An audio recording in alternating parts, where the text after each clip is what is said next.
ವಿಟಿಯುವಿಸಿ ಮಹೇಶಪ್ಪ ಎಂಥ ಮೋಡಿಗಾರ ಅಂದರೆ ಭಾರೀ ನಷ್ಟದಲ್ಲಿದ್ದಂಥ ವಿಶ್ವವಿದ್ಯಾನಿಲಯಕ್ಕೆ ತಿಂಗಳೊಳಗೆ ಭಾರೀ ಲಾಭ ತಂದುಕೊಟ್ರು. ಅದಕ್ಕಾಗಿ ಒಂದೇ ವರ್ಷದಲ್ಲಿ 2 ವಾರ್ಷಿಕ ವರದಿನ ಸಲ್ಲಿಸಿದ್ರು. ಇವರು ಮಾಡಿದ ಹಣದ ಅವ್ಯವಹಾರನ ಮುಚ್ಚಿ ಹಾಕಲು ಇವರು ಎಂಥೆಂಥ ಮ್ಯಾಜಿಕ್ ಮಾಡಿದ್ದಾರೆ ಗೊತ್ತಾ? ಅದಕ್ಕೆ ಸಾಕ್ಷಿ ಸಮೇತವಾಗಿ ವಿವರಿಸ್ತೀನಿ ಬನ್ನಿ. ಕರ್ಮಕಾಂಡ 3, ವರ್ಷಕ್ಕೆ2 ವಾರ್ಷಿಕ ವರದಿ. ನಷ್ಟದಲ್ಲಿದ್ದ ಸಂಸ್ಥೆ ಏಕ್ದಮ್ ಲಾಭ ಗಳಿಸಿತು. ಮ್ಯಾಜಿಕ್ ಮಾಡ್ತಾರೆ ವಿಸಿ ಮಹೇಶಪ್ಪ. ಇದೊಂದು ಅಚ್ಚರಿಯ ಸರಿ. ಈ ಬಾರಿ ವಿಶ್ವೇಶ್ವರಯ್ಯ ತಾಂತ್ರಿಕ ವಿಶ್ವವಿದ್ಯಾಲಯ 2 ವಾರ್ಷಿಕ ವರದಿಯನ್ನು ಮಂಡಿಸಿದೆ.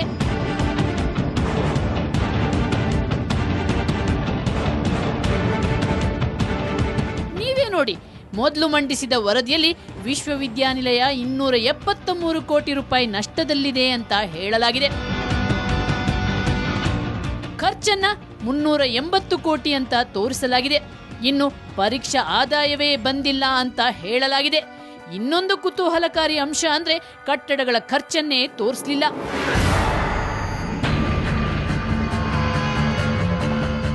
ಈ ವರದಿ ಬಗ್ಗೆ ಅನೇಕರು ಆಕ್ಷೇಪ ವ್ಯಕ್ತಪಡಿಸಿದಾಗ ಮತ್ತೆ ಪರಿಷ್ಕೃತ ವರದಿ ಅಂತ ಸಿದ್ಧಪಡಿಸಿದ್ರು. ಅದರಲ್ಲಿ ಪಿಕ್ಚರೇ ಬೇರೆ ಇದೆ. ನಷ್ಟದಲ್ಲಿದ್ದ ಸಂಸ್ಥೆ ಲಾಭ ಗಳಿಸಿತು. 209 ಕೋಟಿ ರೂಪಾಯಿ ಒಂದೇ ಸಲಕ್ಕೆ ಲಾಭ ಬಂತು.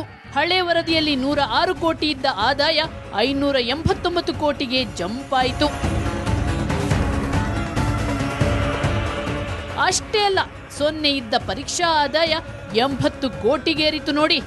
ಇದನ್ನೇ ಅನ್ನೋದು ಮಹೇಶಪ್ಪ ಮ್ಯಾಜಿಕ್ ಅಂತ.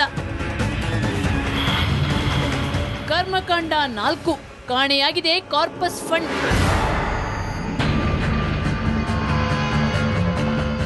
ವಿಶ್ವೇಶ್ವರಯ್ಯ ತಾಂತ್ರಿಕ ವಿಶ್ವವಿದ್ಯಾಲಯ 2007-8ರಲ್ಲಿ ಕಾರ್ಪಸ್ ಫಂಡ್ ಸ್ಥಾಪಿಸಿತ್ತು. ಅದನ್ನ ಮಹಾನ್ ಉದ್ದೇಶ ಇಟ್ಟುಕೊಂಡೇ ಸ್ಥಾಪಿಸಲಾಗಿತ್ತು. ಕಾರ್ಪಸ್ ಫಂಡ್ ಅಂದರೆ it is the capital of the organisation. Nobody touches that capital. It is a permanent fund. It is a principal amount. Nobody should touch.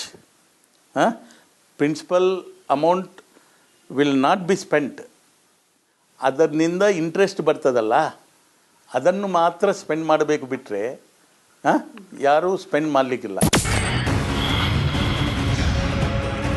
ಆದರೆ ವಿಸಿ ಮಹೇಶಪ್ಪ ಅಂಡ್ ಟೀಮ್ ಆ ಉದ್ದೇಶವನ್ನ ಮರೆತು corpus fund ಅಲ್ಲಿ ಇದ್ದ 541 ಕೋಟಿ ರೂಪಾಯಿಯನ್ನೇ ಖಾಲಿ ಮಾಡಿಬಿಟ್ಟಿದೆ.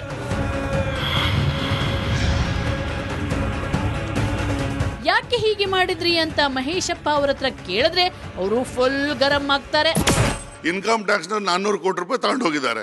ಅದು ನನ್ನ ತಪ್ಪ? ಅದು ಯಾರ್ದು? ಈ ಮಹಾಶಯ ಇದ್ದ 2004ರಿಂದ 2009ರಲ್ಲಿ ಇವನು ಸರಿಯಾಗಿ ಫೈನಾನ್ಸ್ಗಳು ನೋಡಿದೆ, ಇವನು ಅಕೌಂಟಿಂಗ್ ನೋಡಿದೆ, ಇವನು ಟ್ಯಾಕ್ಸ್ಗಳನ್ನ ಸರಿಯಾಗಿ ಮಾಡಿದೇನೆ.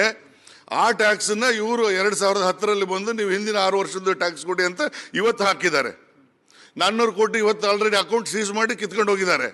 ನೀವು ಇನ್ಕಮ್ ಟ್ಯಾಕ್ಸಲ್ಲಿ ಕೇಳಿ ಎಷ್ಟು ಅಮೌಂಟ್ ತಗೊಂಡು ಹೋಗಿದ್ದಾರೆ. 540ಲ್ಲಿ 400 ಕೋಟಿ ಹೋದ್ರೆ ಇನ್ನೆಷ್ಟು ಉಳಿಯುತ್ತೆ? ಇವತ್ತು ನನ್ನ ಹತ್ರ 140 ಕೋಟಿ ಇದೆ. ತೆಗೀರಿ, ನಮ್ಮ ಬ್ಯಾಲೆನ್ಸ್ ಶೀಟ್ ತೋರಿಸ್ತೀನಿ.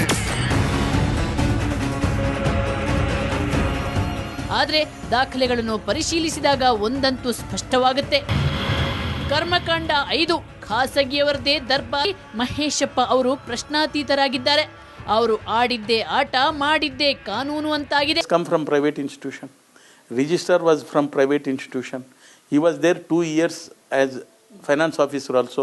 Suppose tomorrow allegations have been proved, what will you do? If it is a government employee, there will be so many pension he will not get, all the other benefits he will not get, etc. Here, what will you take? What action you will take on that? ತಮಗೆ ಬೇಕಾದ ಅಭ್ಯರ್ಥಿಗಳನ್ನ ನೇಮಕ ಮಾಡಬೇಕಾದ್ರೆ VC Maheshappa ಕಾನೂನನ್ನ ಕಾಲಕಸ ಮಾಡ್ತಾರೆ. ಇದಕ್ಕೊಂದು ಉದಾಹರಣೆ UBDT ಕಾಲೇಜಿನ ಪ್ರಾಂಶುಪಾಲರ ನೇಮಕ ಪ್ರಕ್ರಿಯೆ. ಇಂಥ ಅನೇಕ ಅಕ್ರಮ ನೇಮಕಾತಿಗಳು ನಡೆದಿವೆ. ವಿಟಿಯು ಇಂದು ಸರ್ಕಾರ, ನ್ಯಾಯಾಲಯ ಹಾಗೂ ರಾಜ್ಯಪಾಲರನ್ನೇ ಮೀರಿ ಬೆಳೆದಿದೆ. ಅಲ್ಲಿನ ಕುಲಪತಿಗಳು ಪ್ರಶ್ನಾತೀತರಾಗಿದ್ದಾರೆ.